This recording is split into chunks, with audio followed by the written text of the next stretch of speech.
The first thing I saw when I opened my eyes wasn't the familiar ceiling of my own bedroom. It was Daniel's apartment, his expensive watch gleaming on the pillow next to my head, and the sound of my phone buzzing incessantly with notifications. My mouth tasted like regret and tequila, my designer dress wrinkled beyond repair, and my heels scattered across his hardwood floor like evidence at a crime scene. I'm Lysandra Vane, 32 years old, and until that moment, I thought I had my life perfectly orchestrated. Project manager at Morrison & Associates, designer wardrobe, Instagram-worthy apartment shared with my boyfriend Simon, and a reputation for being the fun one at office parties. I prided myself on being modern, sophisticated, someone who could handle her liquor and her relationships with equal finesse. But as I reached for my phone, my hands shaking slightly from the hangover, I realized how spectacularly wrong I was. The group chat was exploding. 23 unread messages in Morrison Squad, our office crew's WhatsApp group. The first few were typical post-party banter, but then I saw it, a photo that made my blood run cold. There I was, passed out in Daniel's bed, my red heels kicked off carelessly, his Rolex gleaming on the white pillowcase, and worst of all, my own caption underneath. Best office party ever. No regrets, living my best life. I didn't remember posting it, I didn't remember taking it, but there it was, time-stamped at 2:47 a.m., with 12 likes already accumulated from my coworkers. "Oh God," I whispered, frantically scrolling through the messages. My colleagues were having a field day with comments ranging from Lysandra's wild side to someone's in trouble with the boyfriend. That's when I saw the voice message. My own voice, slurred and giggling, recorded at 3:10 a.m. "I don't want to go home yet. Simon's probably asleep anyway, and Danny makes the best cocktails. Who needs responsibility when you're having this much fun?" My stomach dropped. Simon. My boyfriend of 4 years, the man who'd been talking about engagement rings and future plans just last week. The same Simon who'd texted me at midnight, asking if I needed a ride home from the office party, and again at 1 a.m., and again at 2 a.m. I quickly opened our text thread. His last message, sent at 2:15 a.m., simply read, "Hope you're safe. We'll talk tomorrow." The timestamp showed he'd seen my group chat posts. He'd heard my voice message. He knew exactly where I was and what I'd done. Daniel stirred beside me, his dark hair tousled, wearing only boxer shorts.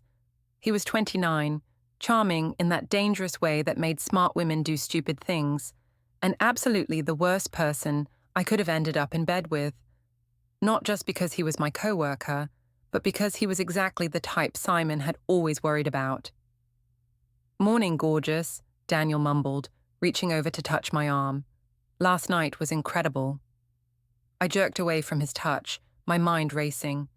"Daniel, what exactly happened last night? After the shots, I mean." He grinned that lazy smile that had gotten me into this mess. "You really don't remember? You were all over me at the bar, telling everyone how boring your boyfriend was, how you needed some excitement in your life. We came back here around 2 a.m., you posted those cute photos, and then..." He trailed off suggestively. "And then what?" My voice came out sharper than intended. "Relax, Lys. We just passed out. You were too drunk for anything serious, and I'm not that kind of guy. But you were pretty clear about wanting to stay over, instead of going home to what you called your mundane life." I felt sick, not just from the hangover, but from the growing realization that I'd sabotaged 4 years of relationship in one night of what I'd probably called harmless fun. My phone buzzed with a text from Simon. "I'm making coffee. Come home when you're ready to talk." No anger, no accusations, just that calm, measured tone that somehow felt worse than if he'd been screaming. Simon was a software consultant, methodical and logical in everything he did. When he got quiet like this, it meant he was thinking, planning, analyzing the situation from every angle. I grabbed my heels and purse, ignoring Daniel's protests about staying for breakfast. "I have to go. This was a mistake. Come on, don't be dramatic. We're adults. These things happen.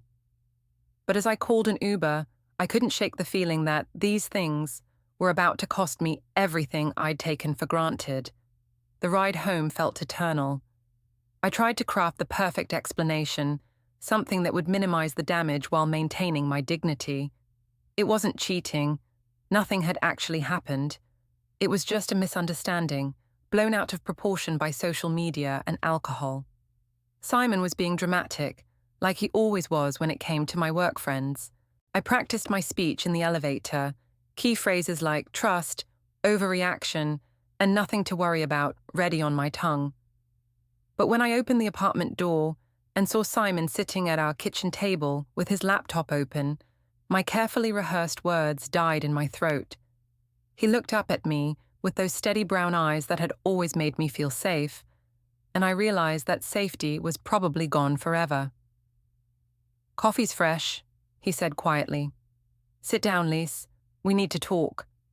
I poured myself coffee with hands that trembled slightly, buying time while I figured out how to spin this situation. Simon sat across from me at our white marble kitchen table, the same table where we'd planned vacations and discussed our future just days before. His laptop was open to the Morrison Squad group chat, my incriminating posts displayed in all their humiliating glory. "Simon, before you say anything, I need you to know that nothing happened," I began, using the tone I reserved for difficult clients.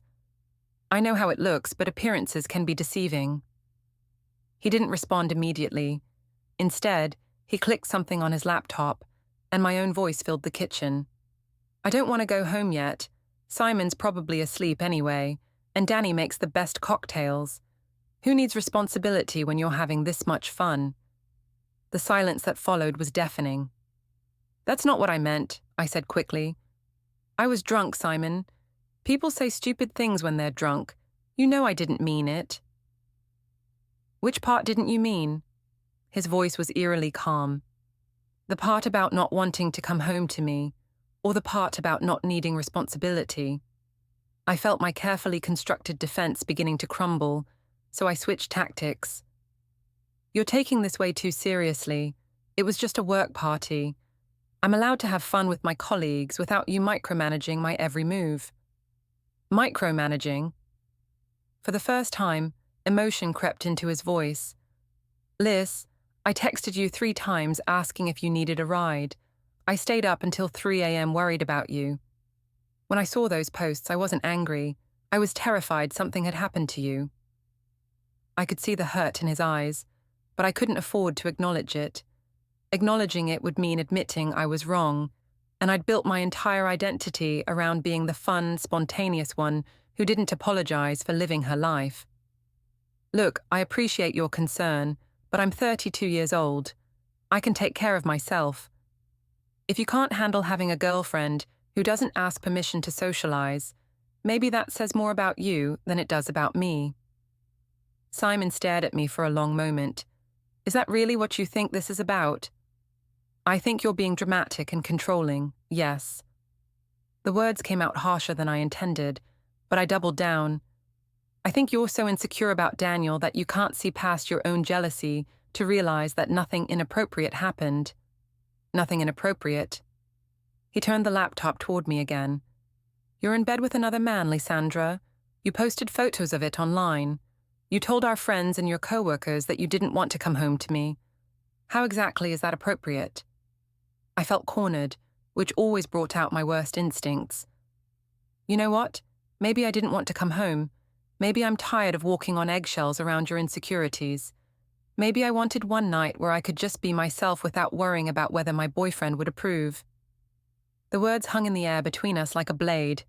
Simon's face went completely blank, and I realized I'd crossed a line I couldn't uncross. "I see," he said quietly. "Well, thank you for being honest about that." He closed the laptop and stood up. "I'm going to stay at my brother's place for a few days. I think we both need some time to think about what we want." Panic shot through me. This wasn't how this was supposed to go. I was supposed to explain. He was supposed to understand. And then we'd move past it like we always did. Simon didn't leave. Simon didn't give ultimatums. Simon was steady, reliable, predictable. "You're seriously going to leave over this? Over one night where I had a little too much fun?" He paused at the door. "I'm leaving because the woman I love just told me she doesn't want to come home to me, and she doesn't see anything wrong with that." After he left, I sat in our empty apartment staring at my phone. The group chat was still buzzing with activity. My sister Petra had seen the posts and was texting me a string of fire emojis and "you go girl" messages. My mother had called twice, probably to gossip about the drama. But for the first time since waking up in Daniel's bed, I felt truly alone. I decided to take control of the narrative before it spiraled further out of hand. I opened Instagram and crafted a carefully worded post about toxic relationships and living authentically, with subtle hints that Simon was controlling and jealous. Within an hour, I had dozens of supportive comments from friends who didn't know the full story. My phone rang. It was my mother, Elaine. "Darling, I saw your posts. Are you all right? Is Simon giving you trouble about having a social life?" "Hi, Mom. Yeah, he's being really dramatic about a work party. I think his insecurities are finally showing. I always wondered if he was the right fit for you, sweetie. You're such a vibrant, social person, and he's so serious. Maybe this is a blessing in disguise." Hearing my mother validate my perspective felt like a lifeline. "You really think so?" "Absolutely. You're in your 30s, Lysandra. This is the time to live your life, not to be tied down by someone who doesn't appreciate your spirit." After we hung up, I felt more confident in my position. Simon was overreacting. I was the victim here, not him. I'd done nothing wrong except have a good time at a work party. But as I scrolled through the group chat again, I noticed something that made my stomach clench. Daniel had posted a new message. "Thanks for the wild night, Lys. Can't wait for the next office party." 12 people had seen it. 12 people now thought something had definitely happened between us. And somewhere across town, Simon probably had access to the same group chat through mutual friends. I quickly typed a response. "Just a fun night out with colleagues. Nothing more than that." But the damage was already done. Daniel's message had an implication that my clarification only seemed to confirm. I was trying to put out a fire with gasoline. My phone buzzed with a text from Simon's brother, Oliver. "Really, Lys? This is how you treat my brother after 4 years?" Then one from Simon's mother. "I'm very disappointed in you, dear." The support I'd felt from my own family was quickly being overshadowed by the judgment from his. But instead of reconsidering my actions, I felt defensive. They didn't understand the situation. They were taking Simon's side without hearing mine. I called Petra, my younger sister, and biggest supporter. "Petra, I need you to help me with something. Simon's family is attacking me on social media, and I need people to see my side of the story." "Of course. What do you need me to do? Can you post something about how relationships require trust and communication? Nothing too obvious, but something that supports the idea that Simon is being unreasonable." "Already on it, sis. I've got your back." As I hung up, I felt like I was regaining control of the situation. I had my family's support, my friends' sympathy, and a clear narrative that painted me as the victim of an insecure boyfriend's jealousy. What I didn't realize was that Simon wasn't just sitting at his brother's house feeling sorry for himself. He was methodically screenshotting every post, every comment, every message that painted him as the villain in our story. And he was building a case that would destroy everything I thought I knew about damage control. 3 days passed without word from Simon, and I'd almost convinced myself that I was handling the situation perfectly. My social media was flooded with support from friends who saw me as a strong, independent woman standing up to a controlling boyfriend. Petra had rallied our entire family to my side, and even some of my coworkers were sliding into my DMs with messages about red flags in relationships. I was at Morrison & Associates, sitting in our open-plan office, when Daniel approached my desk with that same cocky grin that had started this whole mess. Hey there, party girl. How's the boyfriend drama going? I glanced around nervously. Several coworkers were within earshot, including Jennifer from HR, who'd been giving me strange looks all morning. Daniel, can we not discuss this here? Oh, come on. Everyone knows what happened. Why are we pretending it's some big secret? He leaned against my desk, his voice carrying across the office. I mean, you were pretty clear about wanting to stay over instead of going home to Mr. Boring. My face burned with embarrassment. That's not what happened, and you know it. Really? Because I distinctly remember you telling me how sexually frustrated you were, how Simon never— Stop! I stood up abruptly, my chair rolling backward. That's enough. But Daniel was enjoying himself too much to stop. I'm just saying, if you ever want to finish what we started the other night— The office had gone quiet. I could feel everyone's eyes on us, could practically hear the gossip mill spinning into overdrive. Jennifer from HR was making notes on her phone. We didn't start anything, I said loudly, hoping to salvage some dignity. Nothing happened between us. Daniel's eyebrows shot up in mock surprise. That's not what you said when you were unbuttoning my shirt. The lie hit me like a physical blow. I had no memory of unbuttoning anyone's shirt, but the way Daniel said it, with such casual confidence, made everyone in the office believe it had happened. You're lying, I whispered. Am I? He pulled out his phone and showed me a photo I'd never seen before. It was me, clearly drunk, my hands on his chest, his shirt partially open, both of us laughing. This was right before we went to my bedroom. I stared at the photo in horror. I didn't remember it being taken. I didn't remember any of it. But there was the evidence, clear as day, and Daniel was showing it to anyone who wanted to look. Delete that, I demanded. Why? You posted plenty of photos yourself. What's one more? Because it's not what it looks like. Isn't it? Daniel's voice had taken on a cruel edge. Look, Lys, I get that you're trying to save face with your boyfriend, but don't drag me into your lies. We both know what happened. I felt my carefully constructed narrative crumbling around me. Nothing happened. Right. That's why you spent 20 minutes telling me how much better I was than Simon. How you'd been thinking about me for months. How you were tired of pretending to be happy in your boring relationship. Each word felt like a knife.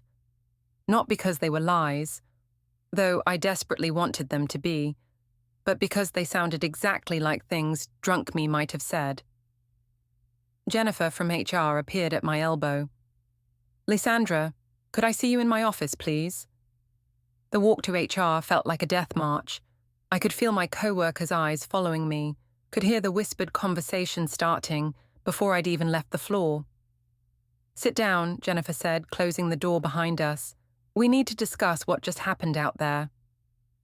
It was just a misunderstanding. Lysandra, I've received 3 complaints this week about inappropriate workplace behavior. The photos you posted over the weekend were bad enough, but what just happened in front of the entire office crossed a line. My mouth went dry. What kind of complaints? Sexual harassment, creating a hostile work environment, and conduct unbecoming of a manager-level employee.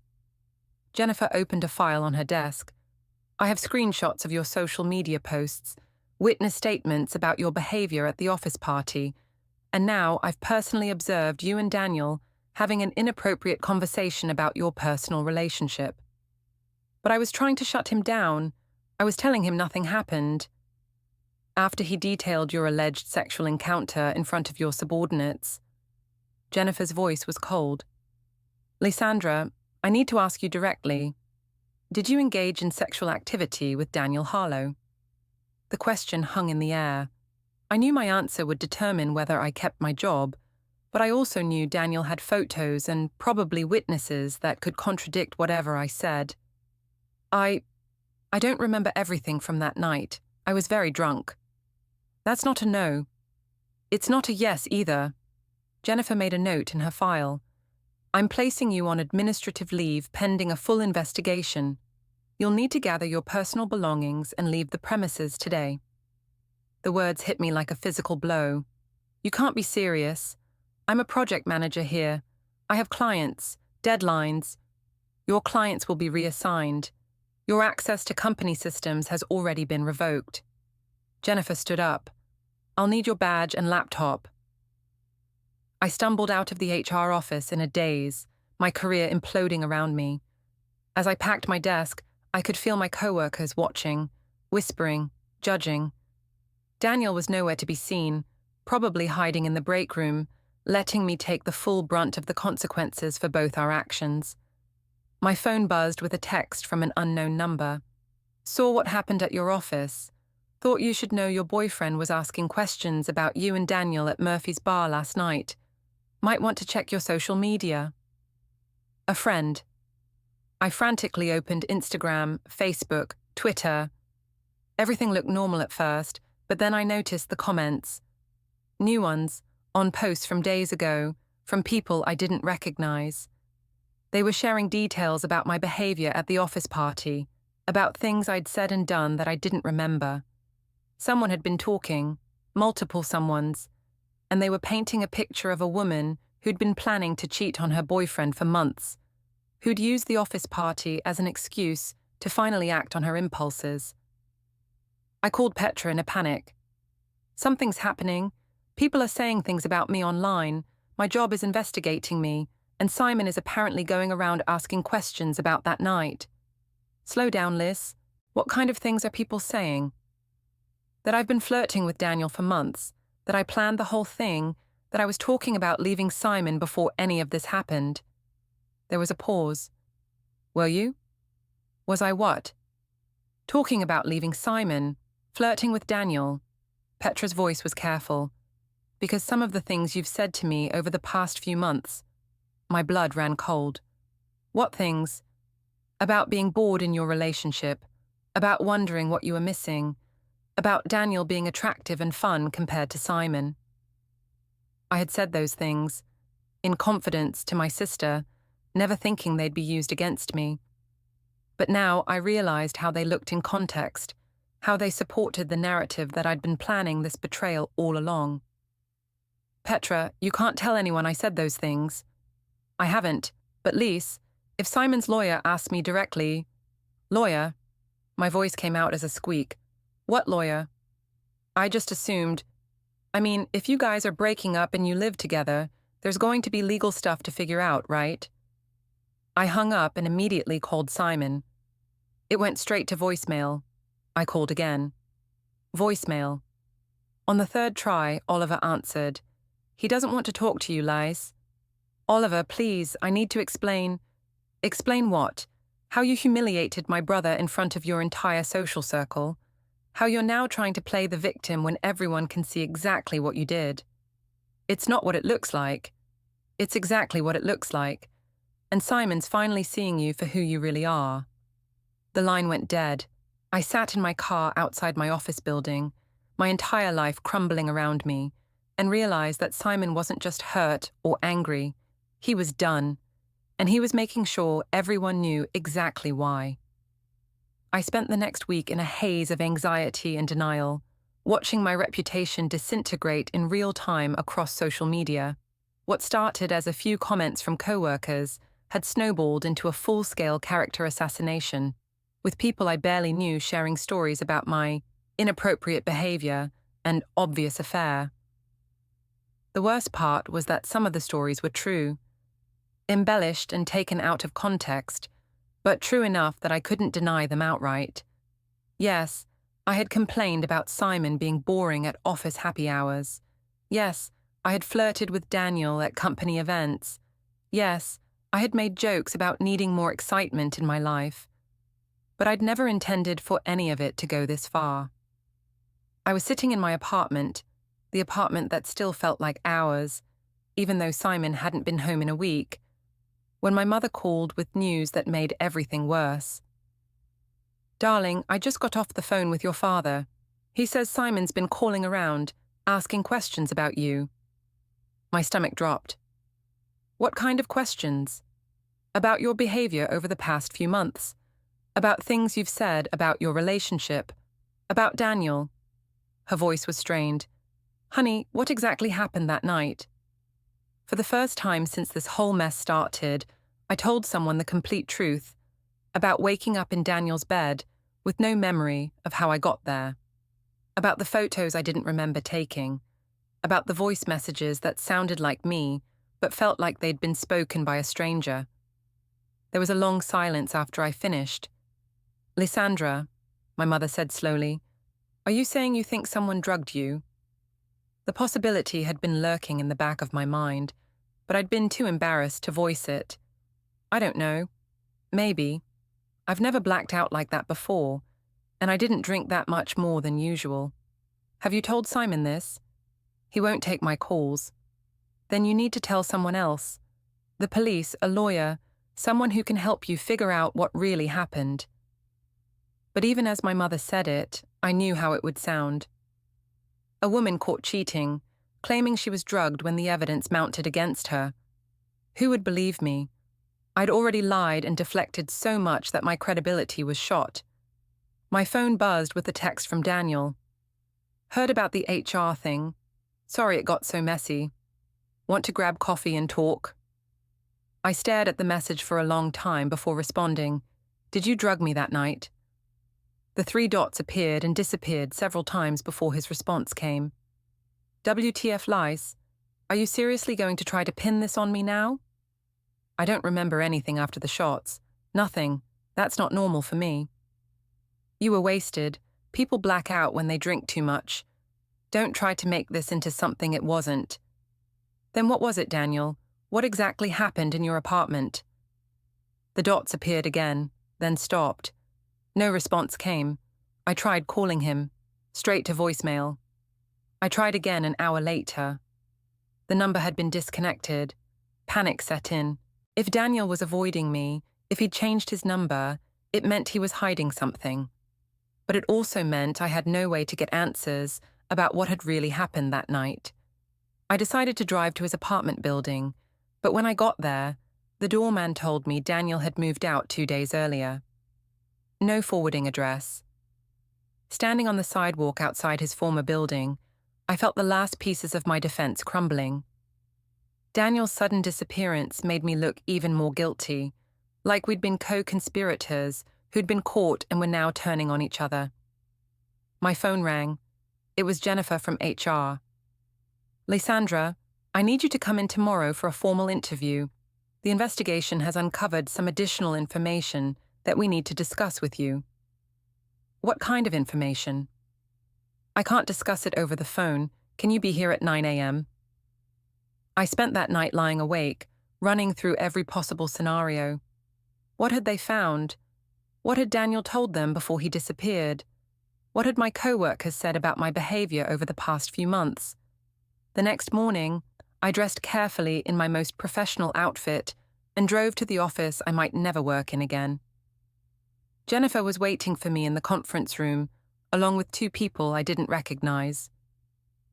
"Lysandra, this is Patricia Mills from our legal department and Detective Sarah Chen from the police department." My blood turned to ice. "Police?" "Please sit down," Detective Chen said. Her voice was professional but not unkind. "We're investigating allegations of sexual misconduct in the workplace. I understand you were involved in an incident with Daniel Harlow last weekend." "I was the victim," I said quickly. "I think he might have drugged me." The 3 women exchanged glances. "When did you first suspect you'd been drugged?" Detective Chen asked. "When I realized I couldn't remember anything after doing shots with him. When I woke up in his bed with no memory of how I got there." "But you didn't report the suspicion until today." I felt the trap closing around me. I was confused, embarrassed. I thought maybe I'd just had too much to drink. Patricia Mills opened a file and slid several papers across the table. "These are statements from witnesses at the office party. They describe you as being flirtatious and physically affectionate with Mr. Harlow throughout the evening, well before the shots were consumed." I scanned the statements. My coworkers had painted a picture of a woman who'd been all over Daniel from the moment she arrived at the party, who'd been making suggestive comments and inappropriate jokes, who'd been the aggressor in every interaction. "They're exaggerating," I said weakly. "Are they?" Jennifer pulled out her phone and played a video I'd never seen before. It was me at the office party, clearly drunk but not incapacitated, pulling Daniel onto the dance floor, whispering in his ear, laughing at everything he said. I looked like a woman who was actively trying to seduce her coworker, not a victim being manipulated by a predator. This video was taken at 11 p.m., Detective Chen said. According to witnesses, the shots weren't consumed until after midnight. Can you explain your behavior here? I couldn't. The woman in the video looked like me, sounded like me, but was acting in ways that contradicted everything I'd been telling myself about that night. I need to see a lawyer, I said finally. That's your right, Detective Chen agreed. But I should tell you that Mr. Harlow has already given us a statement. He says you initiated all contact that evening, that you explicitly told him you wanted to go home with him, and that you were conscious and willing throughout your time at his apartment. He's lying. He also provided us with text messages you sent him over the past 3 months. Messages that suggest you'd been planning to leave your boyfriend and start a relationship with him. The room spun around me. What text messages? Patricia Mills slid another paper across the table. It was a printout of a text conversation between my number and Daniel's, spanning several months. Messages that talked about being unhappy with Simon, about wanting excitement, about finding Daniel attractive. I'd never sent those messages, but they were coming from my phone number, and they painted a clear picture of a woman who'd been planning an affair for months. I didn't send these, I whispered. The metadata suggests otherwise, Detective Chen said. Ms. Vane, I think you need to seriously consider getting legal representation. This investigation is expanding beyond workplace misconduct. As I left the office building for what I knew would be the last time, I realized that someone had been planning this for months. Someone had been setting me up, creating a paper trail, building a case that would destroy my life.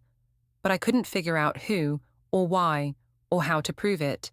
And with Daniel disappeared, and the evidence mounting against me, I was running out of time to find the truth.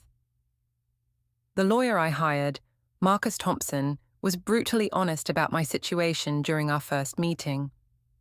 Sitting in his sterile downtown office, surrounded by law books and certificates that reminded me how serious this had become, I listened as he laid out the case against me. Lysandra, I'm going to be direct with you. The evidence suggests a pattern of premeditated infidelity, not a single night of poor judgment or potential assault. The text messages, the witness statements, the video evidence, it all points to someone who was planning to leave her relationship and had been grooming a coworker for months. But I didn't send those text messages. Someone else had to have access to my phone. Who? And why would they want to frame you for an affair? I couldn't answer that. Simon was the only person who knew my phone password, and the idea that he would set me up was absurd. He was the victim here, not the perpetrator. What about Daniel disappearing? Doesn't that prove he's hiding something? Marcus leaned back in his chair. It proves he's smart. He gave his statement to police, provided his evidence, and removed himself from a volatile situation. From a legal standpoint, he's protected himself perfectly. So, what are my options? Limited. Your employer is almost certainly going to terminate you. The police investigation might not result in charges, but the civil implications are significant. If your boyfriend decides to pursue damages for emotional distress, or if there are shared assets to divide. He trailed off, but I understood. Simon could destroy me financially if he wanted to. There is one thing that bothers me about this case, Marcus continued. The sophistication of the setup, the fake text messages, the strategic timing, the way evidence was preserved and witnesses were prepared. This feels orchestrated. By who? That's what we need to figure out. Who has access to your phone? Who knew about your relationship problems? Who would benefit from destroying your relationship with Simon? I spent the rest of the day making a list of everyone who had had access to my phone over the past few months. The list was depressingly short. Simon, Petra, my parents, and a few close friends. None of them had any reason to destroy my life. That evening, I was sitting in my empty apartment when I heard a key in the lock. My heart leaped. Simon was coming home. We could finally talk this through, figure out what had really happened, start to rebuild. But when the door opened, it wasn't Simon. It was Oliver, Simon's brother, and he wasn't alone. Behind him stood a woman I didn't recognize, carrying a briefcase and looking very official. Lysandra, this is Amanda Foster, Simon's attorney. We're here to collect his belongings and serve you with some papers. I felt like I'd been punched in the stomach. Simon sent his lawyer. Simon is protecting himself, Oliver said coldly, something he should have done months ago. Amanda stepped forward and handed me a thick envelope. These are separation papers, a restraining order requiring you to cease all contact with Mr. Greaves, and a civil suit for damages related to intentional infliction of emotional distress. You're suing me. Your actions have caused significant harm to my client's reputation and emotional well-being. The public nature of your affair, the humiliation you caused him in front of friends and family, the damage to his professional relationships, all of that has quantifiable costs. I opened the envelope with shaking hands. The numbers were staggering. Simon was seeking damages of $200,000, plus legal fees, plus exclusive ownership of our apartment and everything in it. He can't do this. We're not even married. Actually, he can, Amanda said. You lived together for 4 years, presented yourselves as a committed couple, and made joint financial decisions. Under state law, that creates certain legal obligations you violated when you engaged in a public affair. It wasn't an affair. Nothing happened. Oliver laughed bitterly. Lys, we've all seen the photos. We've all heard the voice messages. We've all watched you humiliate my brother on social media while playing the victim. Just stop. You don't understand. I understand perfectly. Oliver's voice was ice cold. You got caught cheating, and now you're trying to lie your way out of it. But Simon's done playing games. They spent the next hour packing Simon's belongings while I sat on the couch, reading through the legal papers that would bankrupt me. The restraining order was particularly devastating. I couldn't contact Simon directly, couldn't go to his workplace, couldn't even mention him on social media. After they left, I called my parents in tears. They're taking everything, I sobbed to my mother. The apartment, the furniture, my savings. Simon's suing me for $200,000. Oh, sweetheart, can he really do that? According to his lawyer, yes. Mum, I think someone set me up. Those text messages to Daniel, I never sent them. Someone wanted this to happen. There was a long pause. Lysandra, honey, I need to tell you something. Your father and I have been talking and, well, we think you should consider settling this quickly. What do you mean? We mean take responsibility for what happened and try to minimize the damage. Fighting this in court will only make things worse. I felt like my own parents were abandoning me. You don't believe me either. We believe you made some poor choices, and now you need to deal with the consequences like an adult. After I hung up, I sat alone in the apartment that would soon belong entirely to Simon, surrounded by the wreckage of my life, and tried to figure out how everything had gone so wrong so quickly. That's when I noticed something odd. My laptop was sitting on the coffee table, but I distinctly remembered leaving it on the kitchen counter that morning. Someone had been in my apartment while I was at the lawyer's office. I opened the laptop and checked the browser history. Someone had accessed my email, my social media accounts, and my text messages, but they'd been careful. Nothing was deleted, nothing was changed. They'd just been looking, gathering information, building a case. And suddenly I realized who had been orchestrating my downfall from the very beginning. The revelation hit me like a freight train as I stared at my laptop screen. Only one person had access to my apartment, my devices, and intimate knowledge of my relationship problems. Only one person could have created those fake text messages and known exactly when and how to deploy them for maximum damage. Simon. My boyfriend of 4 years, the man I'd trusted with everything, had been systematically destroying my life from the inside out. But why? I grabbed my phone and called Marcus Thompson, my lawyer. "I know who set me up," I said without preamble. "It was Simon." "Lysandra, that's a serious accusation. What evidence do you have?" "Someone was in my apartment today while I was at your office. They accessed my laptop, my accounts, everything. Simon's the only person with keys and passwords." "That's circumstantial at best. Why would he orchestrate his own humiliation?"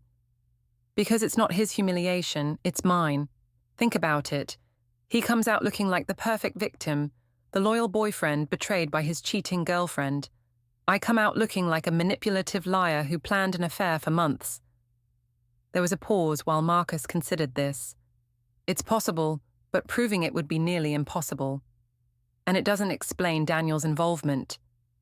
Maybe Daniel was in on it, maybe Simon paid him, or blackmailed him, or—" "Lysandra, you're starting to sound paranoid. I need you to focus on facts, not theories." But I couldn't let it go. The more I thought about it, the more sense it made. Simon's calm reaction to finding me in Daniel's bed, his methodical collection of evidence, his decision to involve lawyers and police instead of simply breaking up with me. This wasn't the behavior of a heartbroken boyfriend. This was the behavior of someone executing a plan. I spent the next 3 days trying to find proof. I combed through our shared financial accounts, looking for payments to Daniel or private investigators. I analyzed the metadata on the fake text messages, searching for clues about their origin. I even hired a computer forensics expert to examine my devices. Everything came back clean. If Simon had orchestrated this, he'd covered his tracks perfectly. On Thursday morning, I received a call that changed everything. "Ms. Vane, this is Detective Chen. I have some updates on your case that I think you'll want to hear." "Did you find Daniel?" "We did. He's been staying with his sister in Portland. But that's not why I'm calling. We've completed our analysis of the text messages you claimed were fake." My heart raced. "And?" "They're real, Lysandra. They were sent from your phone, using your accounts, with no evidence of tampering or third-party access. The timestamps, IP addresses, and device signatures all match your normal usage patterns." The words hit me like a physical blow. "That's impossible." "I'm afraid it's not. We also interviewed Mr. Harlow again, and he provided additional evidence of your relationship. Photos, voice messages, even a hotel receipt from a lunch meeting you had 3 weeks before the office party." "What hotel receipt?" "The Marriott downtown. You met him there on a Tuesday afternoon, according to his credit card records and security footage." I felt the room spinning around me. I remembered that Tuesday, I'd told Simon I was having lunch with a client, but I'd actually been meeting with Daniel to discuss a work project. A completely innocent meeting that I'd lied about, only because I knew Simon was uncomfortable with my friendship with Daniel. "That was a work meeting," I whispered. "At a hotel?" "The restaurant there. We were discussing the Morrison project." "For 2.5 hours? In a restaurant that our investigation shows you never actually entered?" The implication was clear. Security footage would show Daniel and me entering the hotel together and leaving together hours later. To anyone watching, it would look like exactly what Detective Chen was suggesting. "I want to speak to my lawyer," I said. "That's probably wise. Ms. Vane, I should tell you that we're preparing to file charges. Fraud, perjury, filing a false police report. You've wasted significant police resources with these allegations." After she hung up, I sat in my empty apartment and finally faced the truth I'd been avoiding for weeks. I had sent those text messages to Daniel. I had been planning to leave Simon. I had initiated everything that happened at the office party and afterward. I just didn't want to remember it. The woman in those photos, in those videos, sending those messages, that was me. The real me. The me that I'd been suppressing and denying because she didn't fit the image I wanted to project. I'd been living a double life for months, maybe years, complaining about Simon to anyone who would listen, flirting with Daniel at every opportunity, building toward the moment when I would finally act on my impulses. The office party had just been the excuse I'd been waiting for. My phone rang one last time. It was Simon, calling from a number I didn't recognize. "Hello, Lysandra." His voice was calm, professional, like he was calling a business associate instead of the woman he'd lived with for 4 years. "Simon, I'm calling to let you know that I'm withdrawing the civil suit." I felt a surge of hope. "Does that mean—" "It means I've gotten what I wanted. You've been fired, arrested, and publicly humiliated. Your family and friends now know exactly who you really are. Destroying you financially won't bring me any additional satisfaction." The coldness in his voice was terrifying. This wasn't the Simon I'd known, the gentle, patient man who'd loved me despite my flaws. "I never meant for any of this to happen," I said. "Yes, you did. You planned all of it. You just didn't plan on getting caught." "That's not true. Lysandra, I've been recording our conversations for months. I have evidence of every lie you've told, every manipulation you've attempted, every time you've tried to gaslight me into believing I was the problem." My blood turned to ice. "You've been recording me. I've been protecting myself, and it's a good thing I did because you're exactly as manipulative and dishonest as I suspected."